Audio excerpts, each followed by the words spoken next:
consecutive year we've done this, but this is about the best crowd we've seen in a long while. I don't want to call it a crowd, best audience we've seen in a while. Thank you for coming. Before Lucille Rosa takes over this meeting and asks the candidates to go through whatever they're going to go through, I'll make a few suggestions. We're going to have them introduce themselves and tell them why they feel they're the best person for the candidacy they are seeking. In this case, it'll be for selectmen.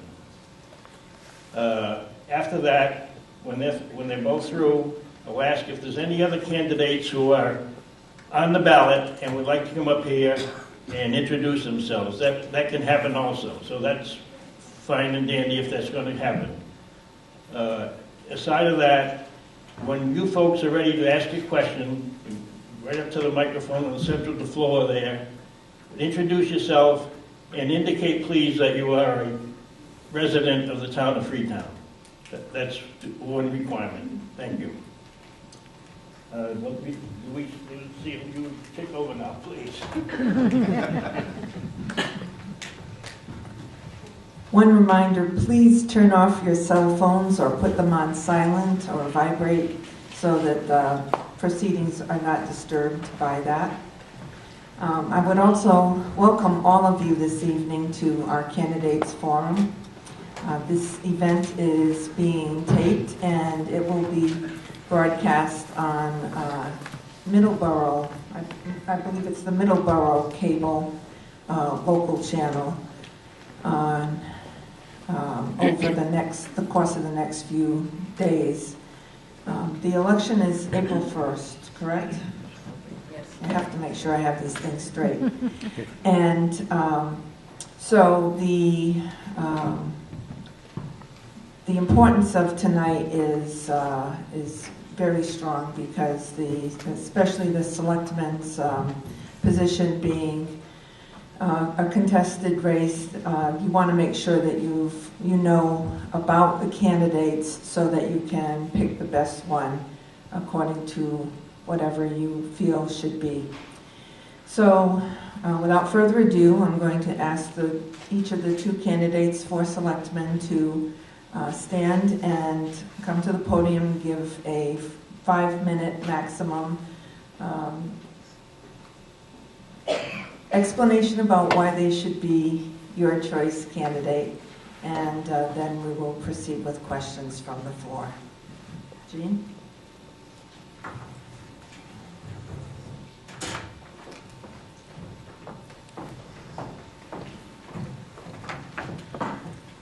Thank you, Lucille, Lyons, everyone who's here, including my family and my friends, members of the community. I'm happy to see you.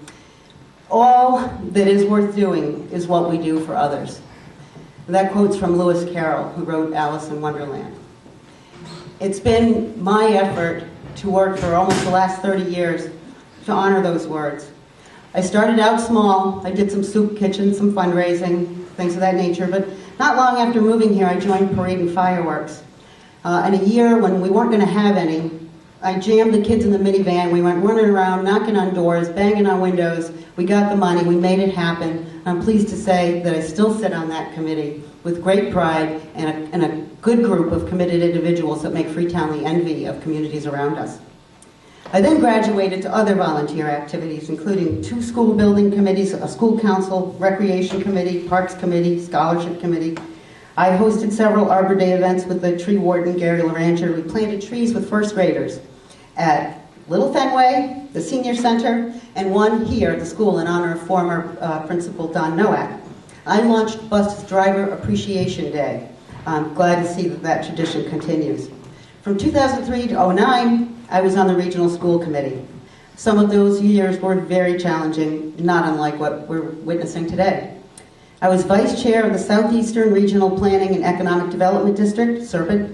I was also on the Metropolitan Planning Organization, which operates through SERPID in our region. It was an honor to be selected to sit on that organization, which leads the charge in infrastructure and transportation planning. It's why we have our new roundabout. It's why we have Exit 8B.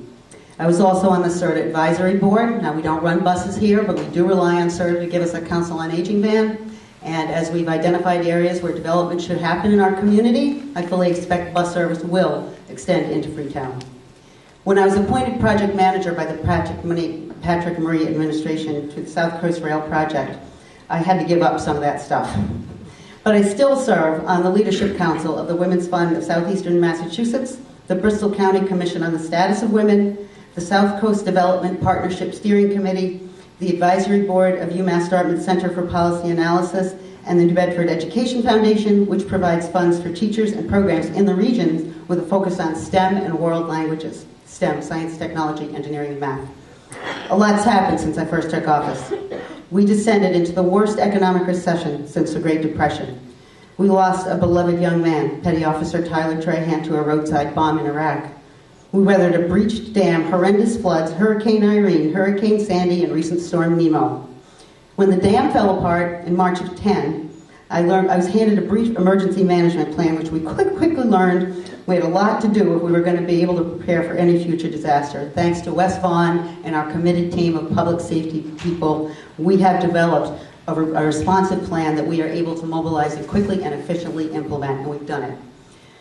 We've since restored many of our roads and bridges. We've brought our stabilization up from about 25,000 when I started to closer to 1 million today. We'll soon be dedicating the Tyler Trahan roundabout. We have a capital plan in place to replace vehicles before they fall apart and to stay on top of building and maintenance needs. We recycle. We pay bills online. We have protective zoning. We have priority development and protection areas. I'm running because I want to continue to work to maintain a balanced budget, excellent schools, enhanced public safety, sustain and support the good work of the town's boards and committees, as well as keeping Freetown on sound financial footing while maintaining vital services.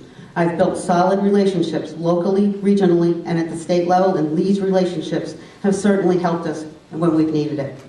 Personally and professionally, I've worked to improve the quality of education, build opportunities for our young people, care for seniors, women's rights. 77 cents on the dollar doesn't work for me. That means we need to invest in business, we need jobs, we need infrastructure. I ask for your vote on April 1 with a commitment to continue to serve your interests in the best way I can. You have my pledge. I've devoted my life to building on my professional and government experience, and I look forward to serving you again.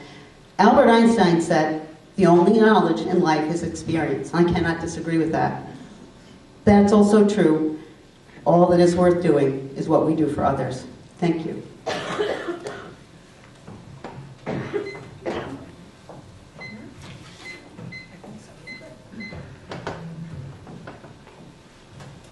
Lee, would you please come to the stand?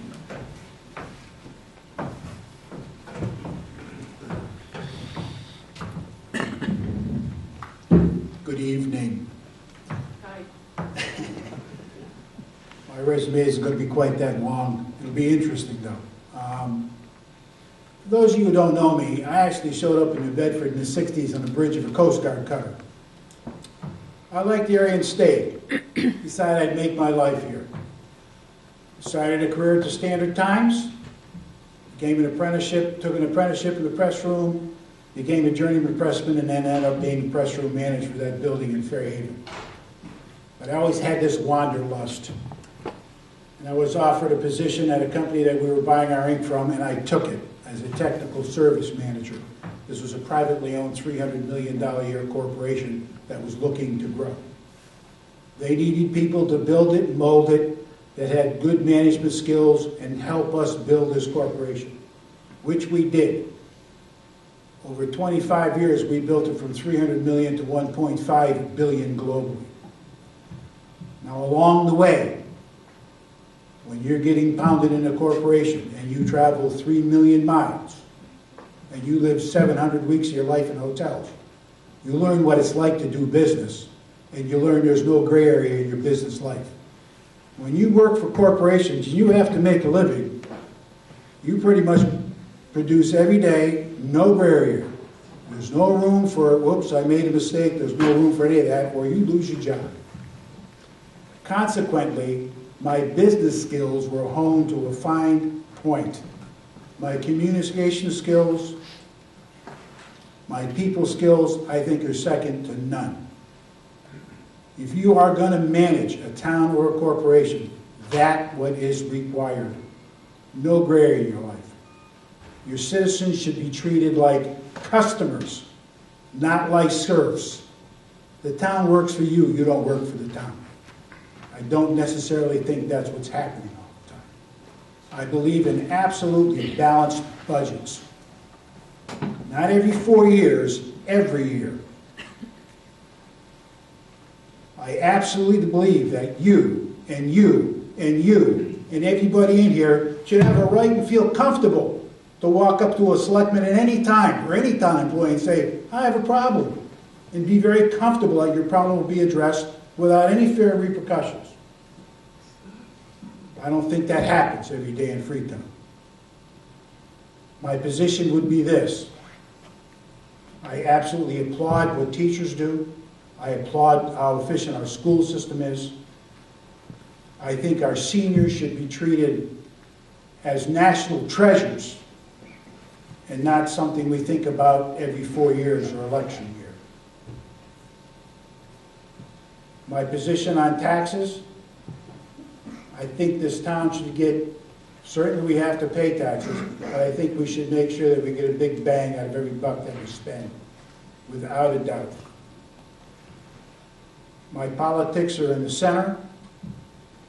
I applaud most of the things that the town does, but I think there's vast room for improvement. I think there needs to be a protocol established in town so that employees that work for the town know what their parameters are as far as how they're going to interact and act with the people who pay the bills, with respect every day of every week. That would be my goal. Everything I've done in my life has positioned me to be here right now at this particular point in time. And what I'm saying to you is you vote for me April the 1st. Empower me and make me your instrument for change in this town, because this town needs change. Thank you very much. My name again is Lee Baumgartner.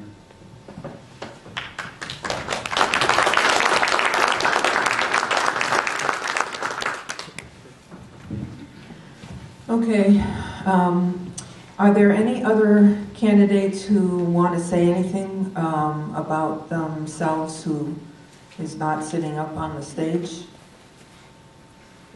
I don't mind.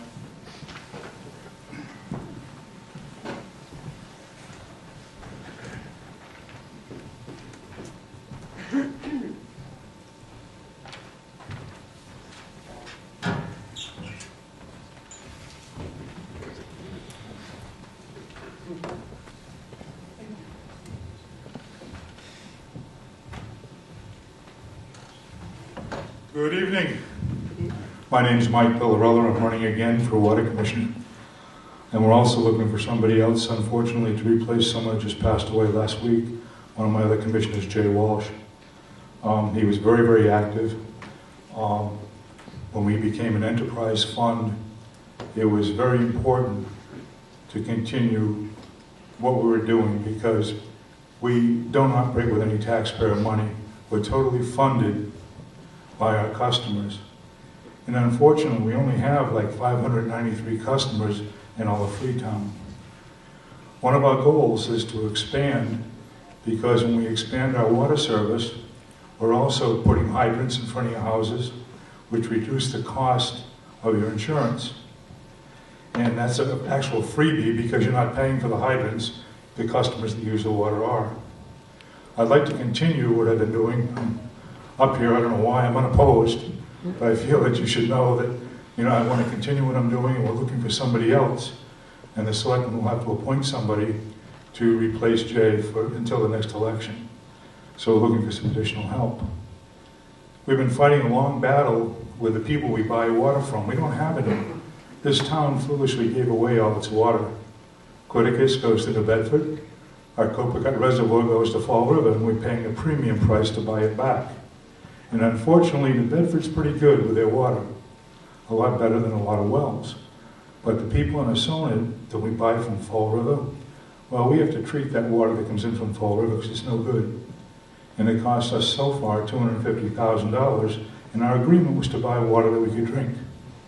So in the process of suing Fall River, it's taken a long time to come about, renegotiating our intermunicipal agreements, hopefully to make our water cost stable. Right now, everybody that has water is paying approximately 7 cents for every 10 gallons of water, which is still pretty inexpensive. I hear once in a while somebody will complain and go out and spend $1 for a bottle of Poland Springs. Well, our water, in its own anyway, after we treat it, is the same way Poland Springs treats their water through carbon filters. We have a filter site near exit 8.5. We filter and have to filter all the water coming from Fall River. So we're running into quite a few problems, and it's a position that at times gets pretty tough dealing with all the requirements from the DEP, the Department of Environmental Protection. We're under what they call a administrative consent agreement just to keep our water clean. It's one of the positions that it's an unpaid position as water commissioner, and we don't have that many employees. We only have the one employee, and trying to do a lot of work with a limited amount of people. So I appreciate your support, and my goal is to bring in the best possible water for the least amount of cost and expand our system, because it's going to get more and more expensive to treat the water coming out of the ground. And anybody that lives in certain areas know how much they have to pay to treat that water through filters and everything else. It's going to get more and more expensive. Thank you very much, and I'm looking for your support. Thank you.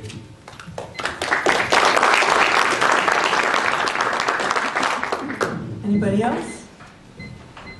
Mike?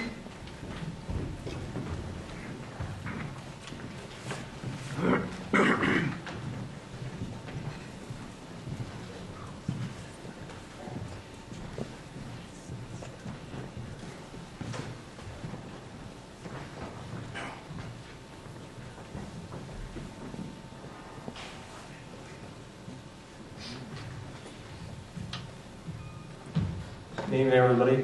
My name is Mike McHugh. For the past several years, I've been a member of the Board of Library Trustees. My term on the Library Trustees expired this year. I did not take out papers for it.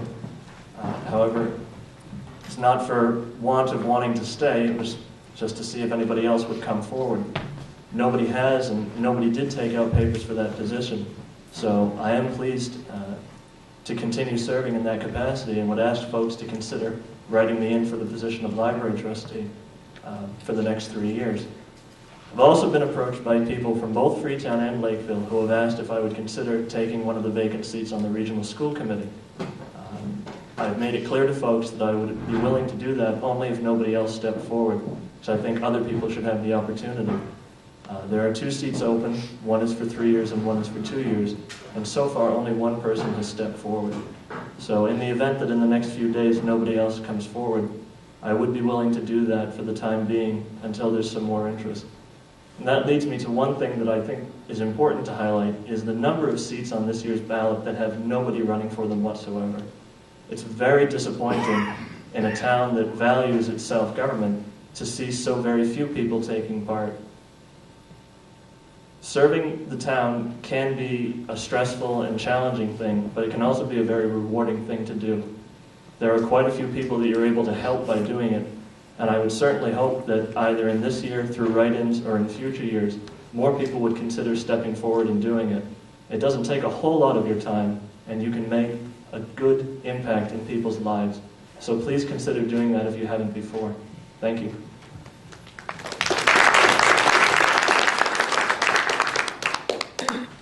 Anybody else?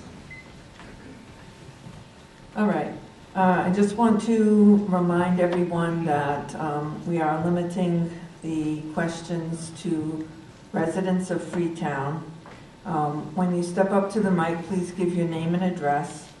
The questions have got to be addressed to the position, not to a particular person. And we are not going to allow questions that involve personalities. So please do not include those kinds of questions, as they will not be allowed. All right, do we have anybody up with the first question? Who's going to be the brave soul to start?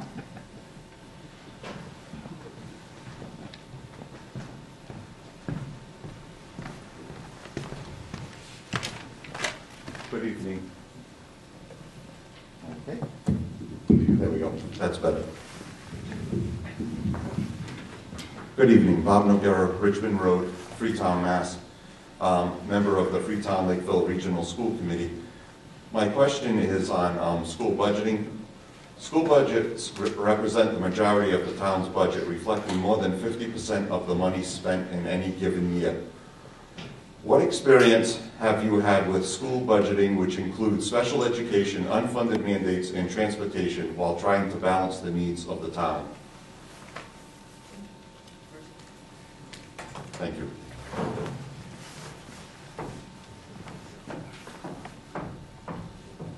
Thank you for that question, Bob. I have a button here.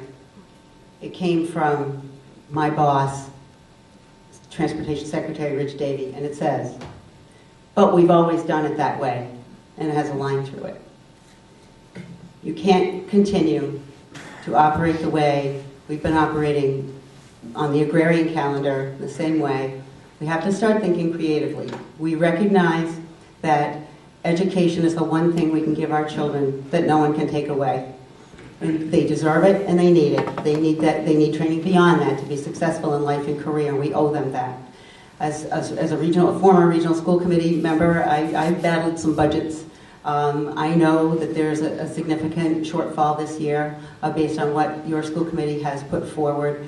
But I believe that the best way forward is to continue the dialogue with Lakeville, to look at other ways creatively in the classroom, hybrid classes, talk to BCC, all that $930,000 in technology, use it for distance learning, try to combine resources with other systems so that you can get expanded opportunities for more children without having to kill your budget doing it. I think that way you allow motivated students to continue with the upside down courses where the lecture happens at night and you do the in-class reinforcement in school.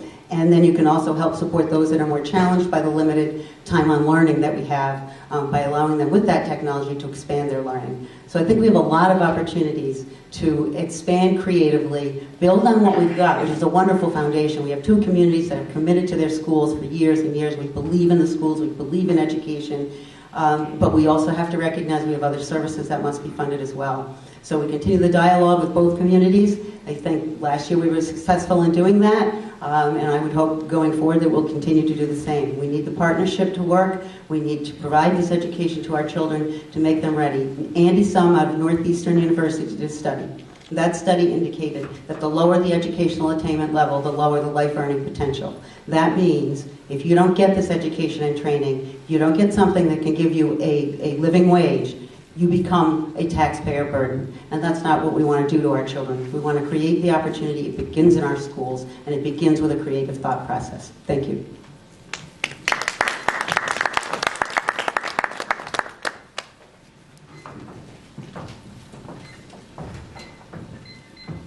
In all my experience, I said to myself, I wish I had had some more school experience, drove buses and did all of that. The fact of the matter is this, Bob. As a selectman, I think the duties of a selectman, and you people correct me if I'm wrong, one, you're the executive branch of town government. Two would be you formulate policy. You might set some regulations. You might supervise department heads. The selectmen provide the money if they can. This town has been very, very generous to the school system over the years. Very generous. But to sit here and say, I have all this experience, and I can tell you how the budgets are managed in the school, I can't, because we never see line item budgets from the school system. We just get a number at the end. This is what we need to run the school system. Period. However, there's a school committee and more administrators than you can shake a stick at to manage the school system. That's their job. My job as a selectman is to make sure we get the bang for our buck out of the system and make sure the children who are educated come out of it as the smartest whips in the country. That's the focus of the selectmen. Thank you very much.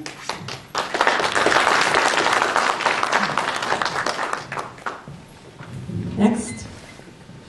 I just wanted to mention that we do have a timekeeper up front, Bill Winters, and We'd like to keep the responses to 3 minutes maximum. Is that too much? No, okay. 2 minutes worth. Questions? Any other questions? Yes, I'll volunteer. Oh, that's okay, you can form a line. Sharon Fitzgerald, 175 Bullock Road, East Freetown, Mass. To the selectmen, I would like to know, if you become selectmen, how will you move forward the housing for the elderly? It seems like it had got started, but now it seems like it's at a stop. How are you going to work this? You're asking me? Both of you, please. Lee, you first.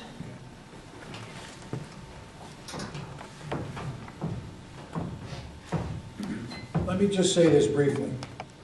I wasn't familiar with the senior program in town because we really don't have a senior housing program. I did, however, this past winter get involved in the senior center because I unloaded some of my other responsibilities so I could get more involved in the town. I got involved in this brown bag program. If anybody's ever delivered a brown bag, never delivered a brown bag in Freetown, you should do it. 2 reasons. One, you realize that if you go up $50 or $60 a year in someone's taxes, it's devastating to a lot of these people. 2, I consider the seniors treasures, and I will move ahead. That will be the top of my list of things to do to create a senior housing program. Because it breaks my heart to have people that have spent their lives promoting the town, providing all the wealth it needed to grow, a great living space, and then when you get 65, 70 years old, hit the road because the taxes are too high. That's crazy. The top of my list will be senior housing, I promise you that.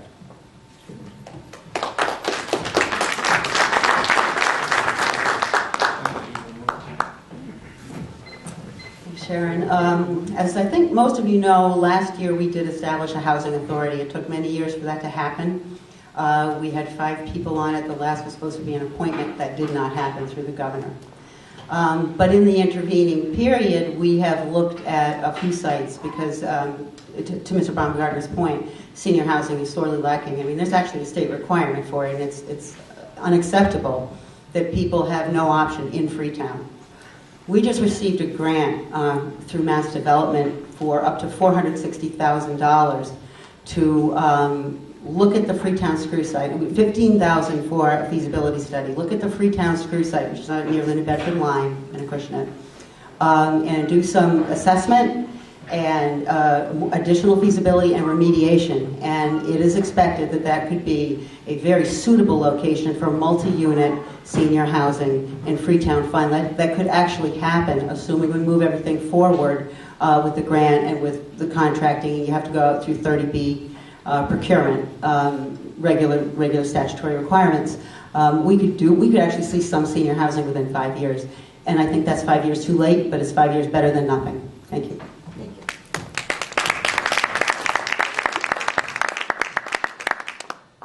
Next. I wouldn't want anybody to take my place.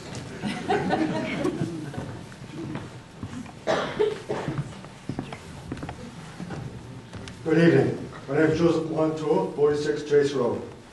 Been a resident of Freetown for well over 40 years, and seen from the time I've come into town, growing pains constantly. But I do have one question, though, was maybe it's not one that's permissible. Mr. Nabriga, in other words, made some statements, and you candidates answered them very well. But I recall standing at a microphone at the Parkwood High School to where, in other words, I questioned the former school, Mr. McCarthy, about, in other words, the regionalization. And he clearly mentioned, in other words, that this would reduce class sizes, it would save money, and it would uniform things greatly. Unfortunately, in other words, I think Mr. McCarthy left with a very disappointing comment that was produced in the newspaper, stating, in other words, that I'm going where there's more money. Now, the school system always advocates that it's for the children. I don't think Mr. McCarthy was for the children if he went for more money. Now, why is it that we're running such a high deficit at the schools at present time for regionalization when it was supposed to be cost effective and savings? Is my question a relevant one to this particular? Oh, okay. Absolutely, and it's an excellent question. We regionalized and did realize immediate savings. We had class sizes exceeding 30, 35 in some of these elementary classes in both Freetown and Lakeville, and that is unacceptable by any educational standard. So what the regionalization allowed us to do was transfer resources from the high school and middle school down to the elementary school level. However, we've also seen this recession hit. We've seen level Chapter 70 funding, and I would submit to you that if we were not fully regionalized, we would be in much worse shape in terms of what the school committee has presented as a budget recommendation, because already they've reduced regional transportation reimbursement, which at the local level we paid 100%. We no longer have to transport our elementary schools all out of our pockets. We also they cut circuit breaker. That helps with offsetting some of the costs for special education. A lot of special education programs are very costly, and they do affect mainstream learning and operations budgets. But overall, by regionalizing, we did achieve some economies. We've better utilized the spaces that we have invested in. And I think, as I said earlier, we're going to be moving ahead in discussions with the FinCom and with the boards of selectmen and both communities to figure out how we can close this gap and streamline some of these economies. I agree with you. I don't think that parting statement by former Superintendent McCarthy was the right thing to say. In fact, it was quite inappropriate. But I do think that by fully regionalizing, we did the right thing. We still have our facility here. We still have an opportunity to provide the best education we can afford and get our children prepared for the world of life and career. So we'd be in much worse shape. And 2.5 million is a large gap. It would be significantly larger, and part of that is the reduced Chapter 70, reduced circuit breaker, and reduced regional transportation reimbursements by the state. Thank you.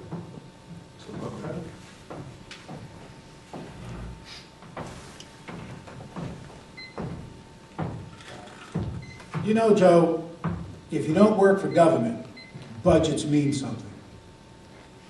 You don't work for a corporation and say, I'm over budget, $2 million. I just need $2 million. That's called your swan song out of the company.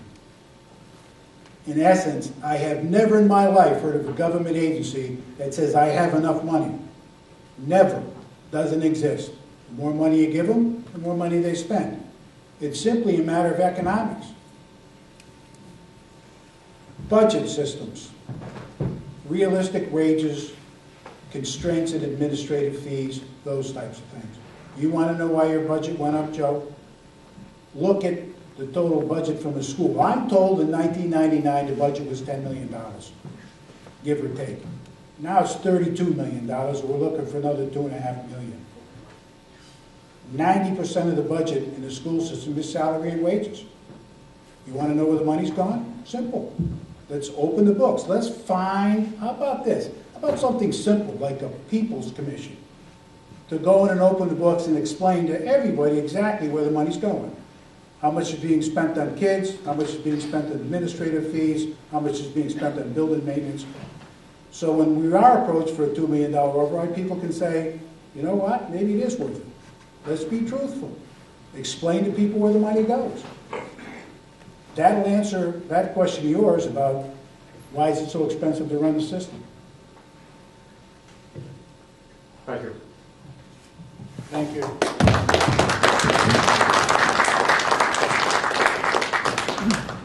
Next.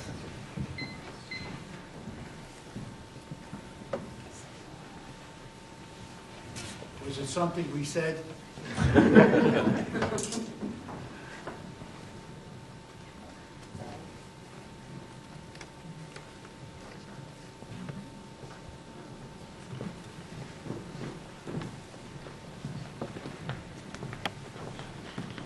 somebody had to go. As part of the tax base of the town, obviously quite a bit of the tax base is residences, a smaller percentage of the tax base is businesses. Over the last few years, there have been a number of businesses that have proposed to come into town, but often have met resistance because of their size, the perceived impact on the community. As a member of the Selectmen, how would either of you encourage smaller businesses, perhaps startups, lower key businesses, to try and locate in this town to help diversify the tax base without creating too much traffic or other things that people have expressed opposition to?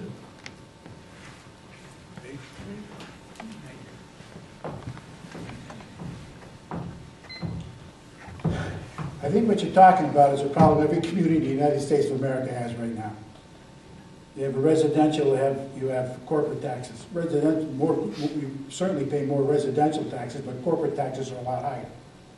There is programs in place called TIF programs that are designed just for that. They were started in California in the 80s, where it's a blend of community money and private enterprise to develop areas of town to make them more tax productive for the town. The end game is that, to develop neighborhoods. You have a TIF board in town, you have a planning board in town. I can say this about Freetown. Freetown, I think, is forward thinking on that. You had a great chance for a big corporation moving here, but there was some issues with the state of Massachusetts, particular people in the state, Secretary of State, that kind of pushed them out. But for the most part, I think this town is forward thinking and would embrace, or should, I should say, embrace any small business that wants to start. And when they do start, we ought to have a ribbon cutting ceremony for everyone and say, thanks, partner, because you are supporting the town. And I would support any small business. My door would always be open to anybody that wanted to say, Lee, I need help starting a business. Thank you.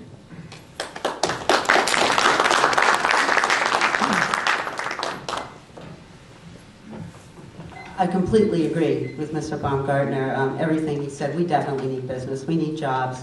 But we don't have infrastructure in Freetown. Part of the real issue and part of the concern that businesses have expressed to me in my conversations with the folks at MassWorks, the South Coast Development Partnership, and even with Serpent, is we don't have water and sewer. And that's a big hindrance to making this a palatable place to locate, because they have to worry about how they're going to handle that infrastructure.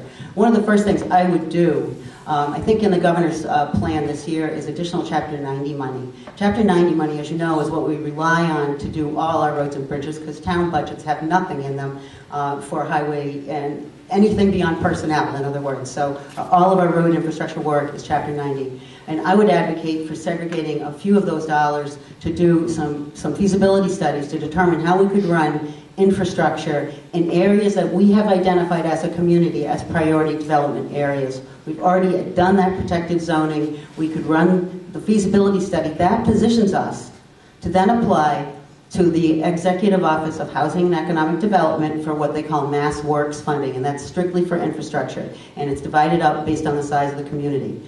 So that's definitely one. The other thing is prompt and predictable permitting. That's been the mantra in the Commonwealth for how long? We in Freetown have not delivered on prompt and predictable permitting. I think that what happened with Meditech was a crime, but I also think we had a composting facility that had tremendous potential. We took 8 months, 33 conditions, and we didn't make it happen. I don't think that's right. I don't think that makes us a partner. Businesses have plans, and those plans have timelines, and you need to help accommodate their timelines by being in place, ready to go with your permitting. So we need to streamline that. And finally, I would say that we have to look at our split tax rate once again. I think we rely heavily on residences because we don't have the business support. But we need the business support when we get it, when we can build the infrastructure and attract it. We've got great real estate. We've got a great community. We have great highway access. We should be able to bring people here, and they should meet what we want in terms of our design. We don't want giant mega box stores in residential areas, and that's what our zoning has allowed us to do. We can say what it looks like, where it lives, and how big it can be. And that's what the zoning's done. Just fix the infrastructure.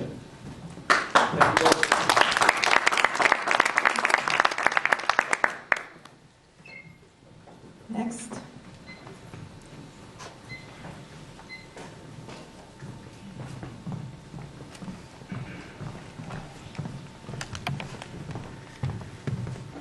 Hi, Wendy Grasha, 3 Dr. Brayley Road, East Freetown. Just kind of piggybacking off of the last question, not sure if this is allowable. I don't know if it's supposed to be a form of just future visions, but my question is, all the stuff that was brought just now, you know, ideas, suggestions, they're all great. My question is, why haven't they already happened?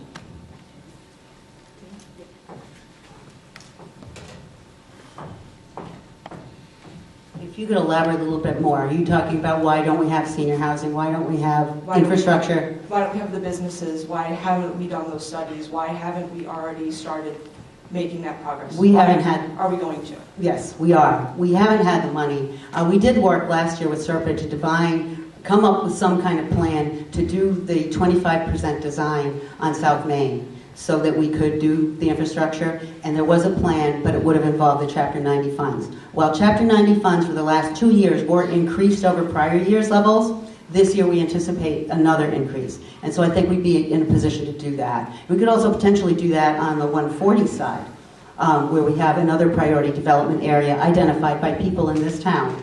And the senior housing, we've been trying for years, because that site, Freetown Screw, is a brownfield. You have to be very careful about hazmat. You have to be very careful about your process. John Ashley, 20 years ago, was talking senior housing. And now, this town is an aging demographic. Our school enrollments are actually declining, and the 55 plus is increasing quite rapidly if you look at the census.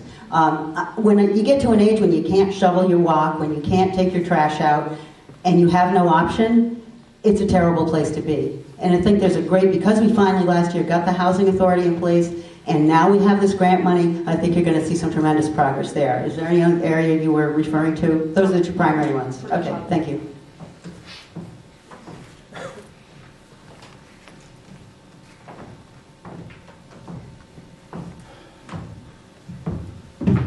I think it's a lot more basic than that. If somebody goes to open a business in Freetown, you put out the welcome mat, then you yank it out from under their feet when they try to open the doors. This town doesn't embrace business. This town drives business away because of the way it conducts its building department. I hear horror shows from people about trying to build houses, trying to start businesses. This town is just the wrong attitude. The Board of Selectmen should embrace anybody that wants to start a town. All businesses don't need infrastructure. There's infrastructure in place now. There's empty buildings. People want to start businesses. We just make it too damn hard for them. They shouldn't have to jump through hoops to do business in Freetown. But that's what's going on right now. And they've been talking about senior housing for 20 years, only in election years. It's not here because nobody has pursued it hard enough. Simple as that. And I am a proponent of private business. That generates jobs. That generates tax revenue. That's what we have to support in this town. We get that kind of revenue, we'll have money to do a lot of things, because all of these things we're talking about require, and I hate to use this word, liquid assets, disposable income. Problem with the town is we get committed 2-3 years down the road before the taxes are even assessed. There's departments that want to spend the money. That's got to stop. My answer is support business, embrace them.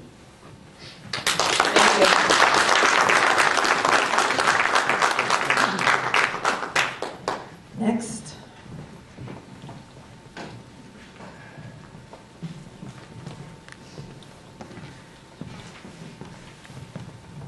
Bruce Wilbur, 3 Holland Road, and a businessman in town also with a lot of us here. I don't know if I got a question, or maybe you can address it. You mentioned about the TIF program, you mentioned about those items. When I was selected back in 92 to 98, I don't think there was anyone more active in trying to get small business in this town. We started the TIF program under the administration that I was in, those years. Myself, John Ashley, Bob Robidoux, McCarthy, those were my years. The problem with, I see with the TIF program, especially in towns, not necessarily in cities, is that the towns require you or a business in this town to go to the town meeting to air out your laundry in the small business to get a tip. I've addressed this with our representatives prior, and they said that no one's really complained about it. Well, I can honestly stand here and say that there have been businesses in this town who have put buildings up, additions, and were afraid to go for a TIF or any type of tax incentive because of the fact that they had to go before town meeting. Now, as you know, in cities, you go before the city council, and I think in Fall River, they have the Fall River Development Corporation, which makes it a hell of a lot easier for a small business to grow or to come into this town.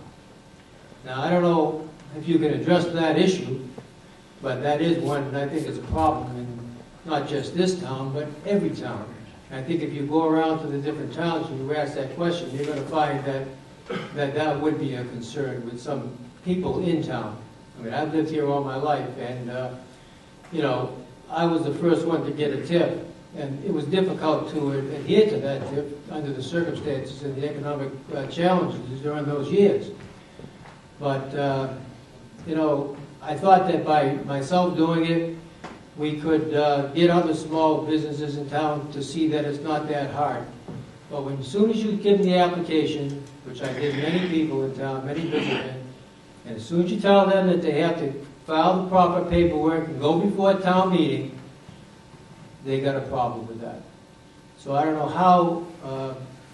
how you can address it. Maybe you know, maybe you can answer that question to me, to the rest of the people here right now.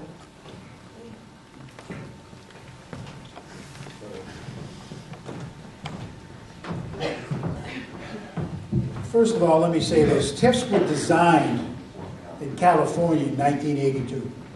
They were designed to broaden the tax base of economically challenged areas in town. Towns where nobody would move unless there was a program in place to motivate you to want to move in that particular area. The history of TIFs would be they would develop an area to provide economic relief to the people that lived there. As soon as they started developing that area, people with deeper pockets that wanted to invest in it would buy up the property. The values of property go up, and the people that it was designed to help couldn't afford to live there anymore. TIFs in California, the state of California has spent $40 billion on TIFs. There's supposed to be a payback. There's supposed to be an ROI in that. And the ROI has been $10 billion. They've stopped doing TIF programs, as many of the states have. So for the town of Freetown to offer a TIF, it requires funding from private and match funding from the town. I could never envision an area where, because I believe in open government, we could be doing TIF deals with everybody in town knowing what they were about. That would be my posture. I am absolutely for open government. And if you want the town's money, I think you got to stand up and ask the town for the money. That would be my my take on the subject. Thank you.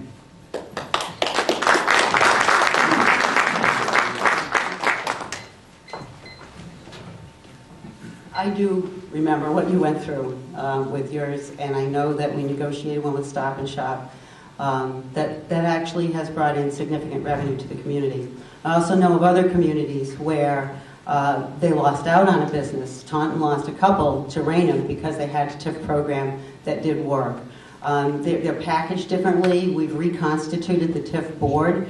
We haven't had people come by and kick the tires too much, but to your point, it is probably an intimidating and overwhelming process to not only sit with a board and negotiate a TIF, but then come in, as Boston Beer did and other folks have subsequently, to go before the town and convince them that it's the right decision to make.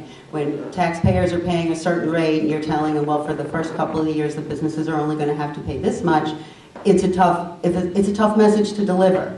Should we be looking at another way of doing it? Perhaps.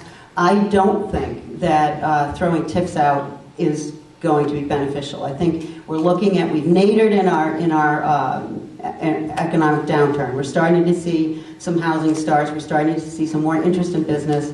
I would like us, again, to continue to do the studies that make us more attractive to business. And that means we do need infrastructure. You're not going to see too many businesses that can operate on well water and no sewer that are going to be big enough to be sustainable in this community. I don't think it should be an overarching and ridiculous process, and maybe the TIF board could come up with some suggestions where the TIF board presents the information at town meeting, but town meeting is how we function. It's how we've always functioned. We treasure that local control. We treasure the ability to be able to make decisions about where tax dollars are going to be spent, where we're going to save them, and how we're going to allocate them. And part of that process does involve a TIF. So I wouldn't give it up, but I wouldn't be hesitant to revisit how we do it in town. I don't want people walking away because of that process. Thank you.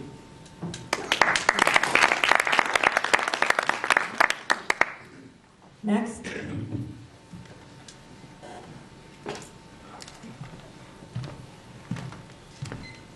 Bob Fitzgerald from 175 Bullock Road. The subject of the split tax rate was brought up a short time back, and I would like to ask each of you candidates what your opinion is of a split tax rate and what you feel is a fair offset between the business and residential rates and agricultural, if we have it.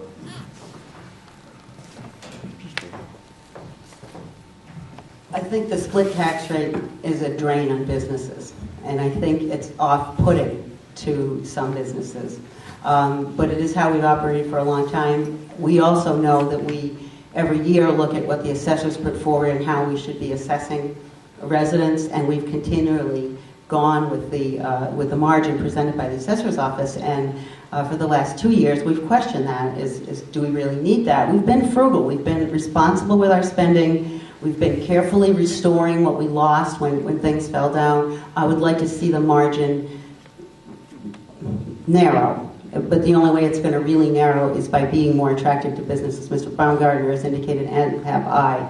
We need to open our doors to businesses. We need prompt and predictable permitting. We need to be a welcoming mat. We need to welcome them with the red carpet and say, we want you here, we will work with you here, and we want to make sure that this works for you. And perhaps it is with a TIF, so that they're not scrambling at the beginning to pay the higher rate. And then perhaps it's sitting down with the assessors once again and figuring out how to more equitably distribute the tax burden to cover vital services in this community.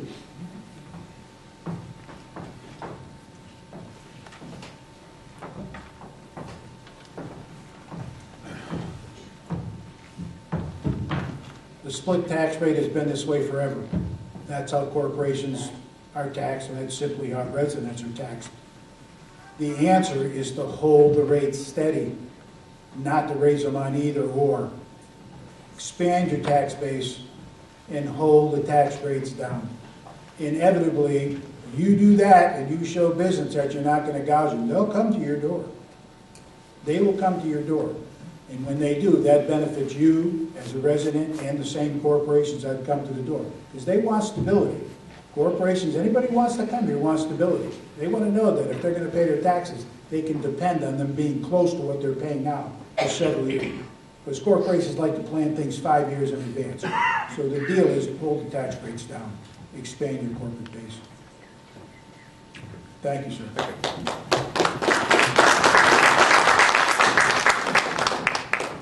Next.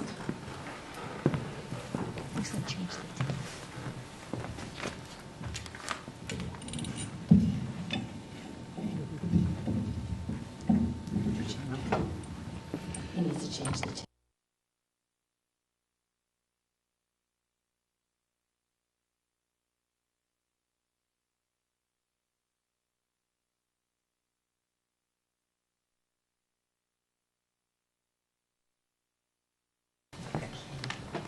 Karen Chase, Freetown resident, 97 Chipaway Road. We all know that the Office of Selectmen is very important in this town, as are others, but particularly the Office of Selectmen. And while we have to work within our town and with our townspeople, we also need to be able to work with people at the state level. So I would like to ask both of you, what is your experience at the state level and about state initiatives that may be coming through that would affect our town? Thank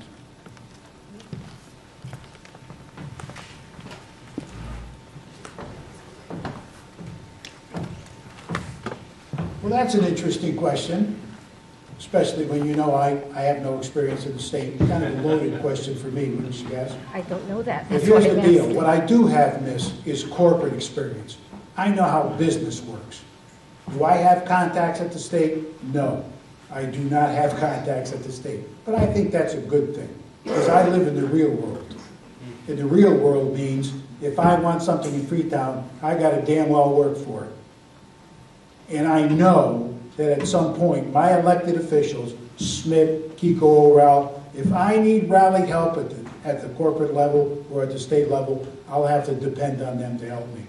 Because I have no friends in the state of Massachusetts. I don't know if that's a good thing or a bad thing, but I don't. So that means if you elect me for selectman, I'll have to work twice as hard to accomplish things that normally, maybe if I was a state representative, wouldn't have to work as hard. That is the name of the game, miss. Thank you.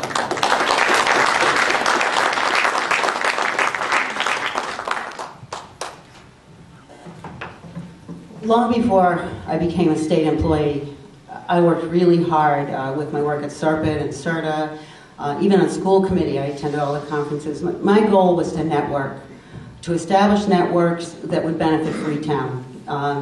Get us out there, get people know what we want. That's part of why we have the roundabout in Exit 8B. But it's also why when the dam broke back in March of 2010, I called Dave Sullivan because I knew him as a friend. I knew him from working with him at CERTA. I knew him from working in several campaigns. I called Dave and I said, Dave, we got a crisis here.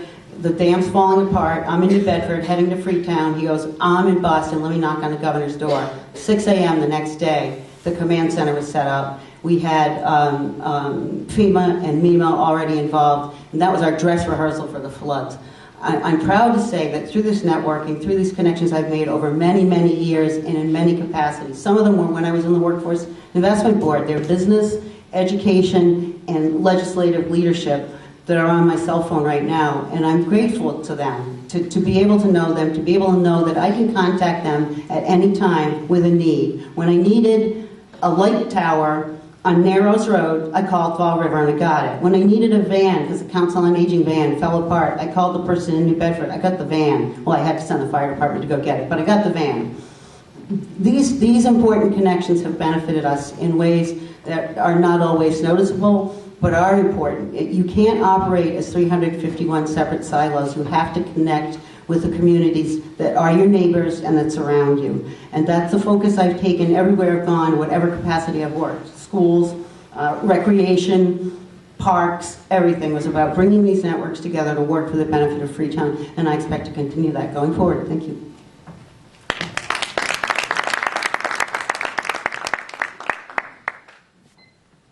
Next.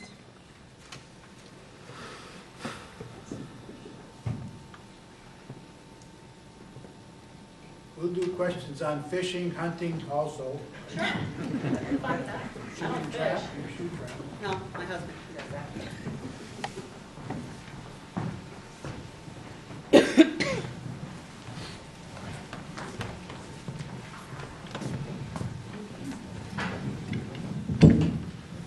Gary Fernandez, 65 Narrows Road in Sonnet. Lee, you were at my house probably a month ago or so, and we talked. I'm going to bring it back to the school system, and it's, sitting here, it's kind of sad to, look around the room and you see the parents of children in the school who came here with some interest, and then you see some seniors here, and it's almost, it seems like the parents have pitted against the seniors when it comes to funding, and that's a little sad. I think one of the things that I'm hearing, is that one side is that, the budget should stay whole because they get enough, and the other side is that we support night programs and all these kind of things. Watching the school committee meetings on TV, it seems that the town of Freetown isn't participating enough that the school committee would like to see, and the people attending those meetings. And on the other side of that, from a standpoint, if you were elected, funding stays the same, for you, at what point is the breaking point for the schools? how many kids in the classroom would it take for you then to say, we have a problem and we need to fund the schools more? I'm a fiscal conservative, so I would love to see the books open. But I've been also hearing that for the last 10 years, and it doesn't get done. What I don't want to jeopardize is this pitting the seniors against the parents and the children, and have a generation or a 3 or a 4 or a 5 year group of children going through our school that suffer the consequence. This past year in school, to answer one of the questions earlier, huge change in classroom size, what the kids are learning, the homework that they're doing. It's been very, very positive, and I'd hate to see it go backwards. Do there need to be changes? I agree 110%. I think we need to look closer to see where the money's going, reduce administrative overhead. I think those are all things we have to do, especially in this economy. But for everybody in this room, we cannot forget the children. I think it's very, very important. I'm a parent of a 10-year-old, so of course it's higher on my priority list. People that are sitting here, that their kids are my age, they seem to forget how they might have felt. The generation of this town is really counting on us making the right decisions. So I think the current selectmen, and I applaud, Gene, all the work that you do, and everybody on the selectmen board. You know, it's a large commitment of your time, and I appreciate it. But I think we really need to put a little more upfront work, and not just say we're going to do this, because if we don't have the plan in place, if we don't go to the meetings, we don't propose it, we don't put it into action, and you don't pass a budget, or you don't fund the level that needs to be funded, that group of children for that year or the next year are going to suffer until something changes. And just recently, losing accreditation is what drove changes. So are we going to go through that cycle again and have another generation of children that are going to have, 40 children in the classroom? It's not conducive to learning, and it's not fair to them. So work needs to be done, but we also can't forget the children that are here now and present. Thank you. Did you have a question, sir? It's more of a statement. Oh.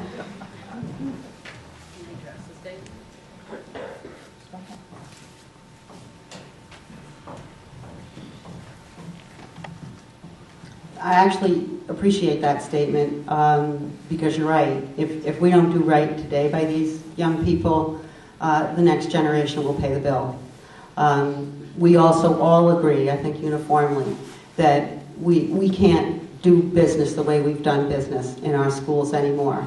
The governor's plan, as you know, that's before the legislature right now, does include money that would increase funding for education, because the formula, although it was in place in 1993 under ed reform, it remains flawed. So we're not getting enough state support for our schools. We also need to be looking, quite honestly, at a plan for sustainability. So when people tell me we need an override for the schools, I would submit to you the following. That override fixes 1 year. 1 year. The following year, that money just elevates what your tax base is and goes into the general fund for reallocation, however the FinCom and the Board of Selectmen and the school committee, however that all works out. That override is permanent. It's there for you forever. I maintain that you need a long-term, and a 5-year and a 10-year plan for sustainability in these schools. We've not done that. We've gone year to year, put E&D in here, a Band-Aid over there. We don't want 40 kids in any classroom, even at the high school. That's just untenable. Doesn't meet any educational standard. Administrative costs, overhead, we've got to look at it. We've got to look at our contracts. We also have to look at how we're going to stop pitting parents against seniors, and we're one community here, and we have needs in both sectors. We don't want to jeopardize this generation so that they're hurting in the next generation, and the one after that's going to be paying for that. So I would suggest long-term sustainability. I suggest that, as I did before, the towns need to sit down together, discuss how we're going to do this. We can't do it at net school. I don't believe that's at all feasible. I don't know how much we can come up with, but I can tell you net school spending is unacceptable to me.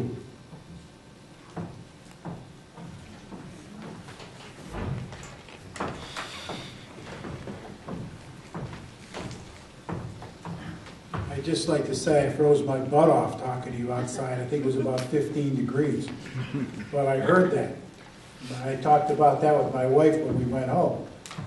I'll tell you, the problem as I see it, over the years, nobody's really had to be constrained. They weren't constrained as far as funding went. Everybody in this room should realize that the federal government at some point is going to take $1 trillion out of this economy. They're going to hate to do it, but they're going to start that next year. That's going to reduce state funding, state's going to reduce the local funding, and we're going to take a hit here in Freetown. The most important thing this town can do right now is to improve their stabilization funds and their free cash and be prepared, because the sky will be falling as far as taxes come, as far as support from the federal government. They won't admit it, but it's going to happen.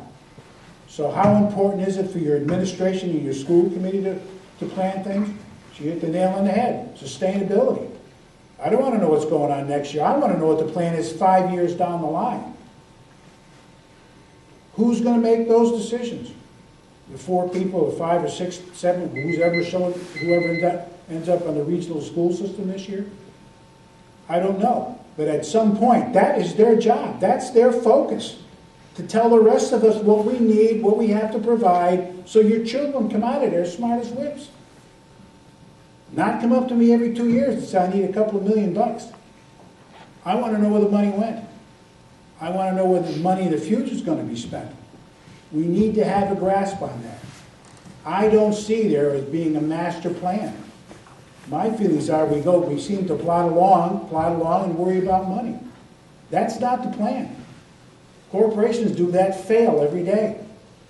You need a 5-year plan. Now, how we arrive at that, I'd be more than happy to sit down with anybody and talk about a 5-year plan. I think it's a great idea, and that's the only way you get sustainability. But one of the words in there has to be budget. Thank you.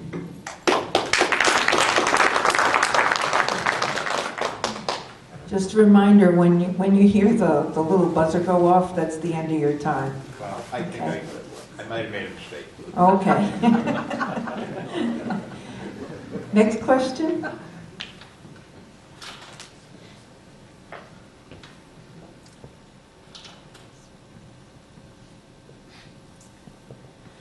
All right, before, it looks like everyone has gotten their questions out. Before I ask the candidates to come up to make any final comments, I would like to thank Principal Soto for allowing us to use this space for the candidates forum. I would like to thank all of you for asking good questions. I'd like to thank the Chases for doing the videography of this session tonight. And again, it will be being broadcast over the next few days on the Middleborough local channel. And now I invite the candidates to come up and give a few final words about anything they would like to add. Jean? How much time do we have? 2 minutes? 3 minutes. Well, I want to thank you, Lucille. I want to thank the Lions. I want to thank everybody for coming out. I also want to thank the Chases and Principal Soto. I think this is an excellent turnout, and we're very grateful that there's this level of interest. And for folks who aren't able, I certainly hope that they'll be able to tune in on cable. I would like to remind you that when I started, we didn't have hardly anything in stabilization. We've done a really good job with my team, bringing it up to where it is today. We have a good number in free cash. That's our seed money for next year. We're in our financial position in pretty darn good shape because we've been fiscally conservative. Some would say stingy. I have top priorities. I was kind of interested that question didn't really come up, but my top priorities really are economic development and jobs, which is why I spoke about really getting going on these feasibility studies. I also want to see, we have some money, I believe, set aside, and I'll do some further research on it, but the police station is in horrible shape. And when I toured it back in 2007, I saw it's a sick building, and the requirements of our police department now are such that they can barely function that building. If you're a woman, all the guys got to leave. It doesn't work. It's a sick building. I want a feasibility study done on that. I called Acushnet. Acushnet did it beautifully. They convened a committee of stakeholders. They filmed the initial building. They filmed every single meeting of the stakeholders. They got an architect in. The town was saying, it could be around $5 million, we can handle that. 11,000 square foot building. And then the architect said, well, it's going to be more like 5.7. The town said, ooh. And what ended up happening, quite honestly, was the town put some free cash towards that. It went to town meeting, and it went through very well. The police station in Acushnet is going to be gorgeous. But we also have an opportunity to meet our seniors' needs. They want to expand their footprint. And we could potentially combine 2 feasibility studies under one and get this done for perhaps $35,000. That would make really good sense to me, to begin to fix some of these capital projects that we really need to be looking at. So that's a biggie. Education does remain a top priority of mine. I know what it means as a former workforce development professional. I know what it means, what an education means in terms of earning a living wage and being able to have a satisfying career and not have to leave the area. So I think we need to have continuing discussions on schools, a long-term plan for sustainability. And finally, we've balanced the budget. We've done a darn good job, and I want to continue the work that we've done to restore staffing that we had to lose, bring back some more hours. So those are primarily my top priorities, things I've been working on, things I've worked with great people on, and I hope to continue. Thank you.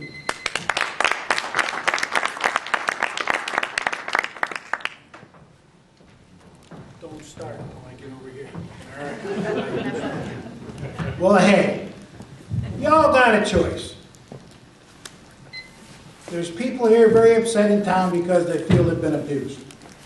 In 2007, 8, 9, and 10, you didn't reconcile your books. The books are balanced now because you got the right people in place.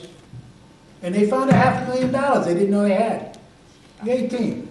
That's the kind of management structure you want from your Board of Selectmen? I don't want it for my board that way. Your choice is simple. It is time for change in Freetown. And I am asking you, the taxpayers, to make me your instrument. Let me be that change. I'm an honorable man. I volunteer for the Department of Homeland Security. I volunteer to work with the Coast Guard. I volunteered. I put 1,800 hours of volunteer time supporting the United States of America. I was put on the Finance Committee. It made me crazy after a year to see how the money was spent.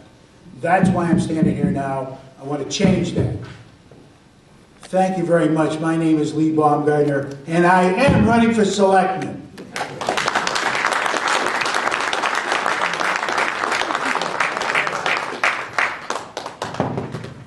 That concludes our evening. Thank you very much for joining us, and have a good evening.